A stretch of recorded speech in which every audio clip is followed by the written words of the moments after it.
अध्यात्म विज्ञान कोई धर्म या संप्रदाय नहीं है, ये स्पिरिचुअल साइंस है जो कुदरत के कानून पर आधारित है।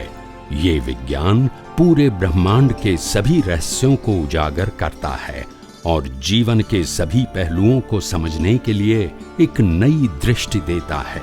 इसी को आर्ट ऑफ विजन कहते हैं, दुनिया को देखने की एक नई दृष्टि, जो अध्यात्म विज्ञानी परम पूज्य स्वामी श्री कमलेशानंद जी के निर्देशन में सनातन सत्य का अनुसंधान कर हमारे जीवन को प्रकाशित करे। जय सच्चिदानंद। आपके पास अनंत शक्ति है, मैं मानता हूं, तो शक्ति देने का प्रश्न नहीं है। अनंत ज्ञान है आपके अंदर, वो मैं मानता हूं। अनंत दर्शन है, मैं मानता हूं। अनंत सुख है, मानता हूं, तो वो देने का प्रश्न अभी वो है। वो कैसे आप इसको रियलाइज करो, इसका क्या बताता हूं। तो फिर मैं आपको शिष्य कैसे मानूंगा?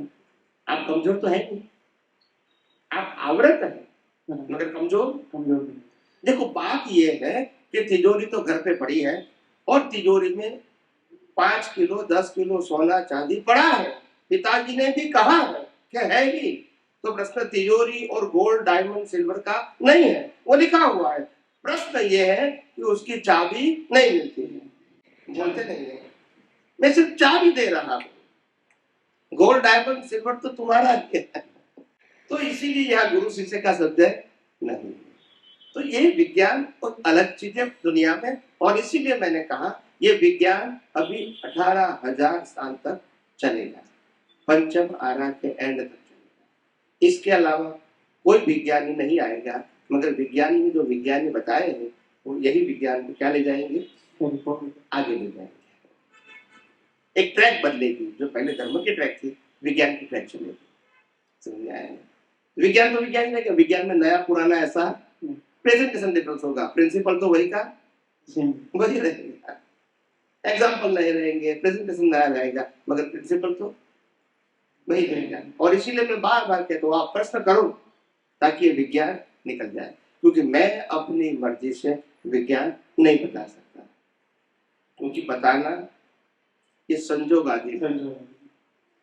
मन वचन काया तीनों की अवस्था मात्र, तो मैं अपनी मर्जी से, किसी दादा भगवान नहीं बता सके, ऐसा मैं भी अपनी मर्जी से नहीं बता सकता हूँ। आप पूछोगे तो मैं उत्तर तो निकलेगा, नहीं पूछोगे तो नहीं निकलेगा, मैं क्या करूँ। इसलिए बार बार मैं आपको एनकरेज करता हूँ, प्रश्न करो प्रश्न करो। कहता हूँ कि नहीं कहता हूँ? मैंने कभी एक भी व्यक्ति के प्रश्न को मैंने टाला है? आप रिकॉर्डिंग देखो, एक भी प्रश्न को मैंने कभी टाला है? देख लेना, सभी को उत्तर दिया है और समाधान दिया है। ऐसा नहीं कि प्रश्न का उत्तर देके छोड़ दिया, चलो भाई प्रश्न पढ़ लिया, ये उत्तर है, दूसरा तीसरा, ऐसा नहीं किया मैंने। बोलते नहीं हूँ, यस और नो? सभी व्यक्तियों को मैंने कन्विंस करने की कोशिश की। आप समझे? मेरा प्रयास अलग है, मेरा प्रयास उत्तर देना नहीं है। मेरा प्रयास होता है कि जो प्रश्न करने वाले प्रश्न किया है उसका ऐसा उत्तर होना चाहिए कि उसको परमानेंट सॉल्यूशन मिले, और भविष्य में कोई अगर इसको वीडियो या और कोई माध्यम से सुने तो उनको भी उत्तर मिल जाना चाहिए, ताकि बार बार पूछना नहीं पड़े। ये मेरा अप्रोच होता है बोलते समय। तो मैं उत्तर देता हूँ तो सिर्फ आपके लिए नहीं देता हूँ, मगर और व्यक्ति भी ये प्रश्न का करेंगे तो उनके कौन से एंगल से प्रश्न कर सकते हैं, वो एंगल ध्यान में रखते मैं उत्तर देता हूँ, ताकि चारों ओर से मैं उत्तर को शेयर कर देता हूँ। समझ में आया? ताकि कोई भी व्यक्ति सुनेंगे तो फिर उसका प्रश्न नहीं उठेगा, समाधान हो जाएगा। बाकी मैं कहता हूँ एप्लीकेशन में तो परसेंटेज रहेगा, बाकी अगर ओपन माइंड है, थिंकर है, तो ये विज्ञान कोई भी व्यक्ति समझ सकता है, ऐसा मैं मानता हूँ। रिजर्व है तो नहीं समझ सकता है, बस वो उनका सत्य है। और दादा भगवान ने खुद ने कहा है, हिंदुस्तान के प्रत्येक व्यक्ति भगवान बनने की लायकात रखता है, ये उन्होंने कहा। बेसिक क्वालिफिकेशन, क्योंकि वो आत्मा को मानते हैं, पुनर्जन्म को मानते हैं और कर्म को सिद्धांत को मानते हैं। इसीलिए बेसिक ज्ञान तो है, फॉरेनर्स के पास वो ज्ञान नहीं है, तो उनके पास है, और है फिर भी ओपन माइंड वाले हैं और थिंक कर रहे हैं, तो विज्ञान समझ सकता है। भले एप्लीकेशन में उसको टाइम लगे, 1, 5, 2, 25, 50, 100 अवतार भी हो सकते हैं, 1000 भी हो सकता है, मैं मना नहीं करूंगा, आप समझे ना, मगर समझ सकता है बस, अगर ओपन माइंड का है तो। मगर कोई व्यक्ति फिक्स बाउंड्री लेकर आएगा तो मैं क्या कहूंगा, आप जहां है वहां ठीक है, यह आपके लिए काम का नहीं है, आप वहां सेटिस्फाइड हैं तो आप वहां रहो, आपके लिए अच्छा है। Don't create the confusion in your mind. आपको वहां संतोष है, आपको लगता है कि मेरी प्रगति हो रही है, तो it is good place for you, क्योंकि यहाँ गुरु शिष्य का सब्जेक्ट, संख्या का सब्जेक्ट नहीं है, ज्ञान विधि का सब्जेक्ट नहीं है, ये सब्जेक्ट है ही नहीं। अक्रम विज्ञान में है, वो आध्यात्मिक विज्ञान में है ही नहीं, मूल रूप से ही नहीं है। तो फिर भी लोग कंपैरिजन करते हैं, क्योंकि वहां से आते हैं तो करते रहेंगे, क्या करेंगे, और ऐसा होता रहेगा, और मेरे को उत्तर देना पड़ेगा, क्योंकि I am a pioneer of आध्यात्म विज्ञान। मगर नेक्स्ट जनरेशन को फिर इजी हो जाएगा। दादा भगवान को भी बहुत मेहनत हुई थी, बहुत वेरी हार्ड वर्क।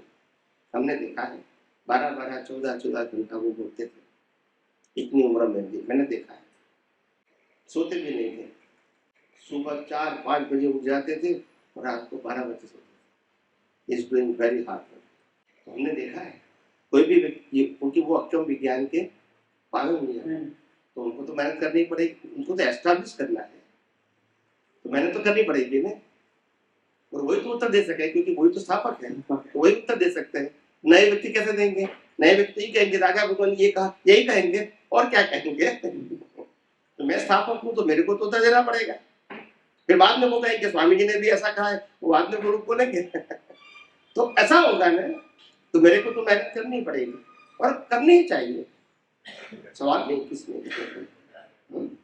तो ये मैंने कहा ना कि ये मुक्ति का मार्ग है, और रियल मार्ग खुला हुआ है, जहाँ महापुरुषों ने जो अनुभव के साथ बताया, श्रीमद राजचंद्र के सानिध्य के मुक्ति का मार्ग सरल, सहज और सुगम है। दादा भगवान ने बताया कि मुक्ति का मार्ग तो मोक्ष तो खिचड़ी बनाने से भी सरल है।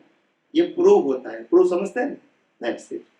ये फॉर्मेट में प्रूव नहीं होता है, बस सिंपल, ये प्रूव होता है, फिर क्या तकलीफ है। स्वामी जो जितने भी मराठी संत हो गए, मराठी संत जैसे संत दुकान, ये एक मतलब 2 टाइप की उनकी भक्ति रहती थी, एक सगुण और एक निर्गुण। तो निर्गुण मतलब निराकार, निरंजन का कोई आकार नहीं होगा। सगुण का मतलब आकार, सगुण मतलब विद सम फॉर्म, समझ गया, इस टाइप का उनका ही।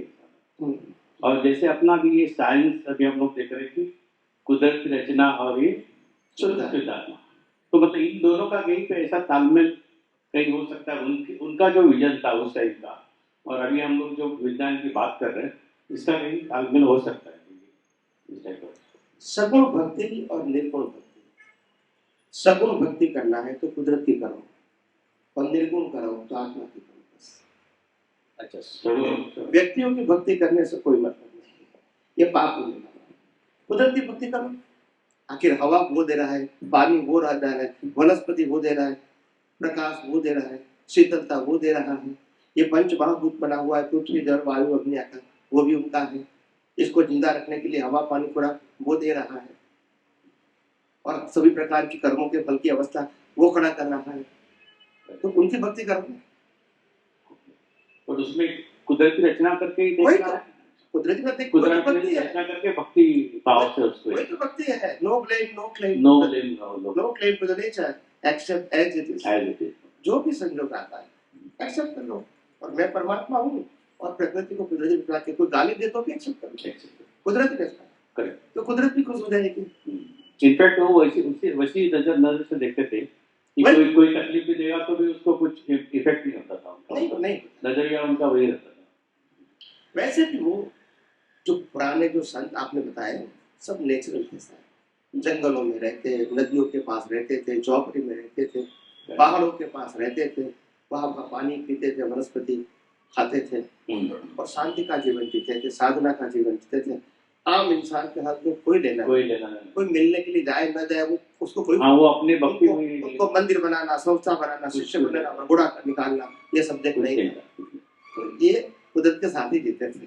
करेक्ट। उनकी लाइफ अगर देखोगे तो they are living with the nature, आत्मा में रह के कुदरत के साथ कुदरत के साथ जो भी दिया, खाना पीना मिला नहीं मिला कोई फर्क नहीं, झुपड़ी बनी टूटी कोई बात नहीं। करेक्ट। किसी ने मान सम्मान दिया नहीं दिया कोई सब तो भी कोई दिक्कत वो अलग चीज थी ना। वो कुदरत के अधीन जीते थे, उनकी प्रकृति कुदरत के अधीन थी और खुद वो परमात्मा में रहते थे, निरंजन निराकार की भक्ति करते थे और बाकी सृष्टि को वो कुदरती रचना देखते थे। तो किसी को ब्लेम क्लेम नहीं करते, बस यही तो बात है। नहीं करते। कुदरती रचना का मतलब यही है, किसी के ऊपर आर्ग्यूमेंट करना, कर्ता भाव मालिकी भाव भोक्ता भाव करना, कोई या किसी के ऊपर दोषित जोना, कर्ता भी देखना, ये सब्जेक्ट यहाँ नहीं था उनका और विज्ञान में भी नहीं है। राइट। तभी तो आप सहज रह सकते हैं। आध्यात्म विज्ञान क्या है और आध्यात्म विज्ञान में पुरुषार्थ क्या है, आध्यात्म विज्ञान में प्राप्ति क्या है और आध्यात्म विज्ञान का उपयोग क्या करना है और क्यों करना है, ये सभी बातें हमने ये 3 सेशन में विस्तार से समझाने की कोशिश किया। बहुत सारे लोग क्योंकि विज्ञान से परिचित नहीं है, धर्म से परिचित है, संप्रदाय से परिचित है, फॉर्मेट से परिचित है, साइंस से परिचित नहीं है और जहाँ तक ये दुनिया का सनातन सत्य यानी दुनिया का विज्ञान जो कुदरत के कानून के ऊपर आधारित है, 6 सनातन तत्वों के ऊपर आधारित है, वो जहाँ तक समझ में नहीं आएगा वहां तक अज्ञान को मिटाना संभव नहीं है।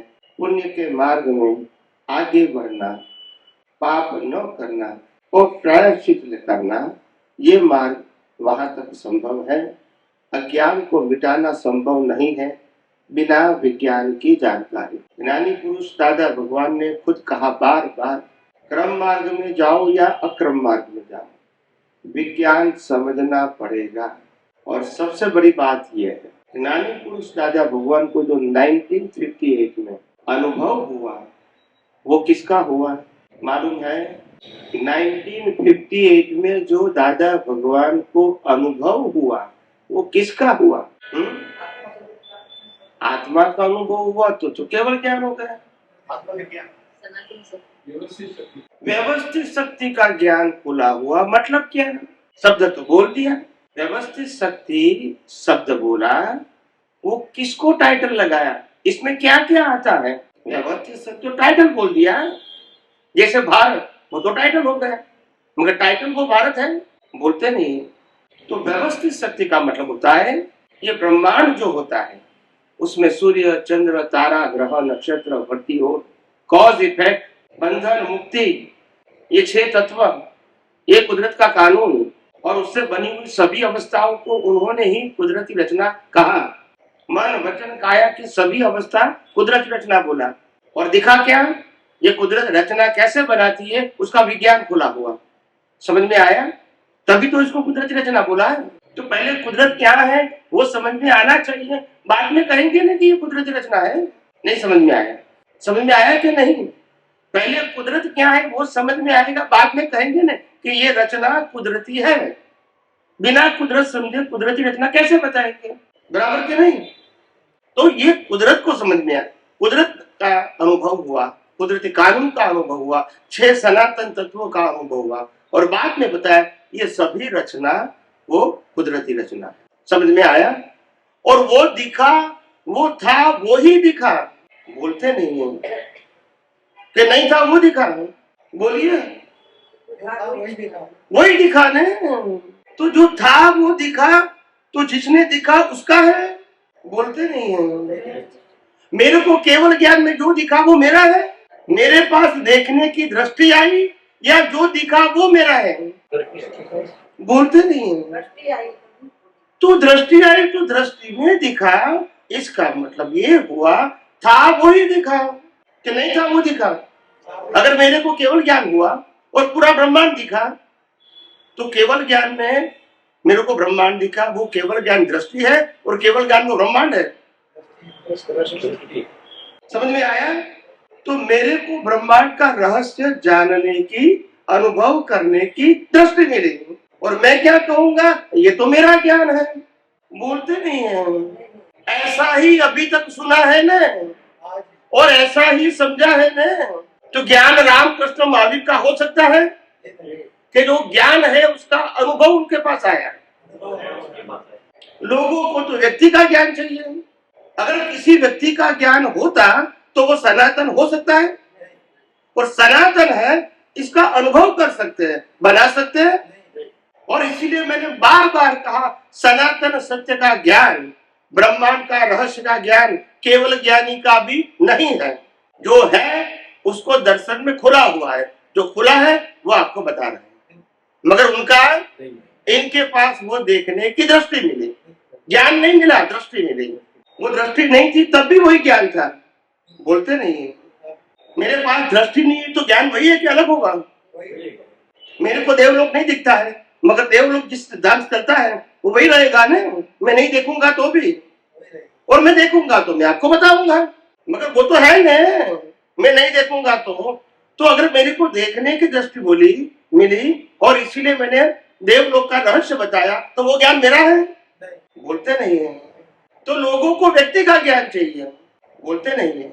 व्यक्ति का ज्ञान सनातन हो सकता है, व्यक्ति को सनातन ज्ञान का अनुभव हो सकता है। और जब अनुभव होगा तो बताएगा मेरे को सनातन ज्ञान जो था, है और रहेगा, इसका अनुभव हुआ है। वो मेरा ज्ञान, मेरे को अनुभव हुआ। 24 तीर्थंकर को क्या हुआ? अनुभव हुआ। उनका ज्ञान वो तो था ही नहीं, अनुभव नहीं हुआ तभी भी था।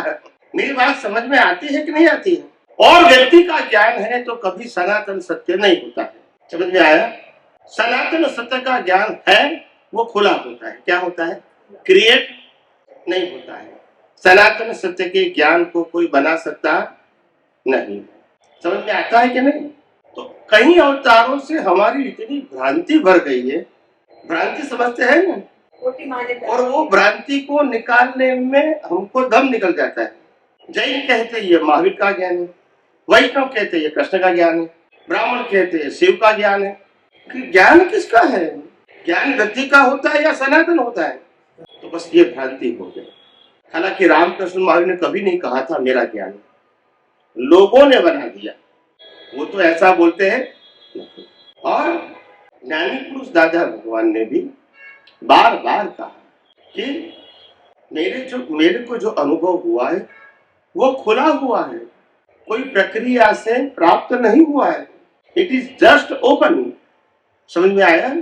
तो कहने का मतलब हुआ है मेरे को खुला हुआ मतलब था ही, मगर खुला हुआ तो मैंने देखा, और देखा, अनुभव किया, आपको बताया। और आपको बताने के बाद मैं ये कहता हूँ कि आपको वही अनुभव करना है जो मैंने देखा है। यस और नो? अगर मेरा ज्ञान होता तो मैं ये कहूंगा मेरे ज्ञान का अनुभव करो, मगर मेरा तो है नहीं। मैंने भी अनुभव किया जो था उसका, बराबर के नहीं? तो भ्रांति होती है। और इसीलिए भारतवर्ष के अंदर ये भ्रांति से ही सनातन सत्य का ज्ञान प्रकट नहीं हुआ। हर धर्म को व्यक्ति का ज्ञान चाहिए। हर धर्म की बात है, हर संप्रदाय को व्यक्ति का ज्ञान चाहिए, किसी को सनातन नहीं चाहिए। और इसीलिए मैंने कहा आध्यात्म विज्ञान कोई व्यक्ति का ज्ञान नहीं है, वो था, है और रहेगा। और जिसका अनुभव हुआ है वो ही मैं बता रहा हूँ। और आपको विज्ञान का अनुभव करना है, मेरा अनुभव नहीं करना है। समझ में आया? ये विज्ञान मेरा नहीं है, ये विज्ञान का अनुभव मेरा है जो आपको मैं शेयर कर रहा हूँ। और आपको विज्ञान को भी अनुभव करना है फॉलो करके। मेरे मन वचन काया का अनुभव, ये मन वचन काया को तो एक दिन जला दिया जाएगा। यस और नो? और रामकृष्ण महावीर को भी जला दिया जाए, बराबर है कि नहीं? तो कितने अवतारों से ये भ्रांति है, कितने अवतारों से। और मैं जब देखता हूँ तो मेरे को मालूम होता है कि बिना भ्रांति टूटे आध्यात्म के मार्ग में आगे बढ़ना संभव, बिना सनातन सत्य जाने आध्यात्म मार्ग में आगे बढ़ना संभव नहीं है। क्योंकि सनातन विज्ञान का मतलब था, है और रहेगा, और वो कुदरत के कानून के ऊपर आधारित है। ये कोई धर्म संप्रदाय व्यक्ति गुरु भगवान का कानून नहीं है। किसका कानून है? जिससे पूरा ब्रह्मांड ऑपरेट होता है। और वो ऑपरेट होता है, उसको दादा भगवान ने नाम दिया साइंटिफिक सर्कमस्टेंशियल एविडेंस। समझ में आता है?